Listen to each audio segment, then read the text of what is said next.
Hello, this is Joe Yuhan here to show you all my new favorite exercise that I'm calling the ball rib cage opener. And why is this my new favorite? The big reason is in the clinic right now, I'm doing a lot of work on my athletes in the thoracic spine, but really the rib cage. And why? It's not just because this is so important for elements of posture, core stability, breathing, but I've discovered is through the mechanical and fascial connections that the thoracic spine and the rib cage has the capacity to restrict mobility, efficiency, even strength of both the upper body and the lower body. And so what I've discovered is if I can mobilize this area, I get better outcomes. I get more mobile hips, stronger hips, more efficient strides in my runners working in this area. And so I've discovered that this exercise that I'm about to show you guys is a great way to both maintain but also promote that mobility. And so why the ball? Well, conventional mobility strategies is, extending, arching over a foam roll, right? And I've been doing that for a long time, and that is important, but it's only one movement. And unfortunately, that movement is fixated on extension. And yes, some of us, but not all of us, get stuck with our vertebrae in extension, but a lot of us actually get stuck with our ribs in extension, or what I call a functional inhalation position. In other words, when the ribs are supposed to, or when we inhale, the ribs lift. When we exhale, the ribs lower. But for various reasons, the ribs can often get stuck in elevation. And so when they get stuck in elevation, it tends to draw everything up and tension everything. Or sometimes if we incur a trauma, maybe one side is restricted. And so now through fascial connections, a restriction, say in the rib cage on the right side, can then upwardly restrict the pelvis and the hip on that same side.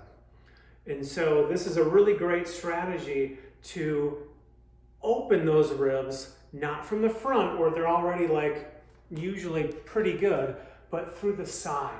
And by doing the side, you're actually doing two things. I'm working on opening on one side, closing on the other. But I'm also working on opening the back side and closing the front. So it's a really nice three-dimensional way to work not only on the thoracic vertebrae, but on the ribs. So let's dive into this. So you want to get a ball that's big enough where you can lay on it and both get your entire trunk on it, but not be so big that you can't really be touching the ground. So this is a nice size for me.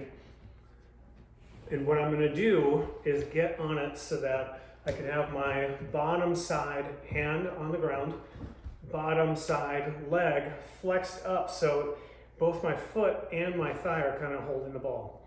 That's my beginning position. My leg is going to be sort of in this running position beneath and behind me. And then I'm going to, for starters, put my arm overhead. So this represents the extension position in running. And so the first thing you can do is just hold this position. But the key, the mobilization strategy for this is to simply breathe. But by breathing, you are fascially challenging the mobility of this system. So I like first deep breaths. Then you can just hold your breath for a prolonged amount of time because a big inhale is going to stretch open, right, this entire upper side, this right side of mine right now. So I'm going to deep breath.